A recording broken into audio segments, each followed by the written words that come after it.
নমস্কার বন্ধুরা, জয়িতা পাইক ইউটিউব চ্যানেলে আপনাদেরকে স্বাগত জানাই। আজকে যে বিষয়টি আমি পাঠ করব, বিষয় বলা ভুল, যে কবিতাটি আমি পাঠ করে আপনাদেরকে শোনাবো, সেই কবি এবং কবিতার নাম আমার জানা নেই।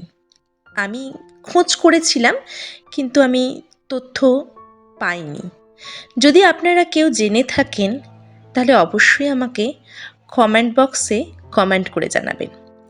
আর যদি আমার এই কবিতা পাঠটি যিনি লিখেছেন তিনি শুনে থাকেন, তাহলে তাকে বলবো এই অসামান্য লেখনীর জন্য আপনাকে অসংখ্য ধন্যবাদ, এবং আপনি আমাকে মার্জনা করবেন।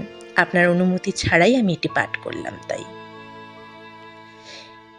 এই লেখাটি সত্যি আমার মন ছুঁয়ে গেছে।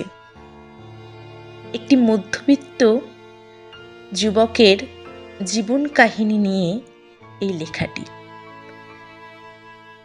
আমি পাঠ করছি। আপনারা দেখুন কেমন হয়েছে। আমি মধ্যবিত্ত, কারণ আমি চিৎকার করে বলতে পারি না আমি অভাবে আছি। তাই তো মেখি অজুহাতে রিক্সা ভাড়া বাঁচিয়ে হেঁটে চলি।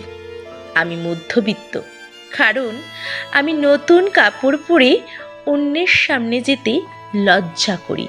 তাই তো নতুন কাপড় লোকচক্ষুর আড়ালে পরে পুরাতন করি।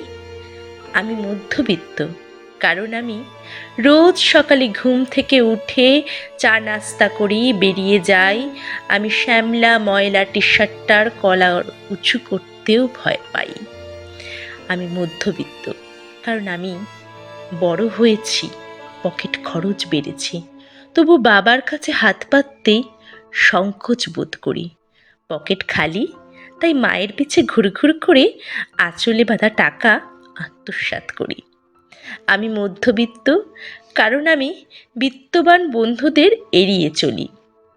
আমি প্রচণ্ড শীতেও সস্তা জ্যাকেট গায়ে দিয়েই দিন রাত পার করি। আমি মধ্যবিত্ত, কারণ আমি প্রতিবাদী হয়েও গলা বাজাতে দ্বিধা করি। অন্যায় অত্যাচারে প্রতিনিয়ত নিজেকে অভ্যস্ত করার অভ্যাস করি।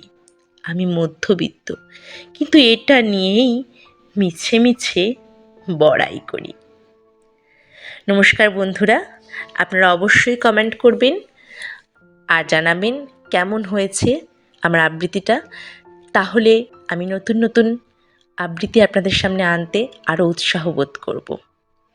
ধন্যবাদ।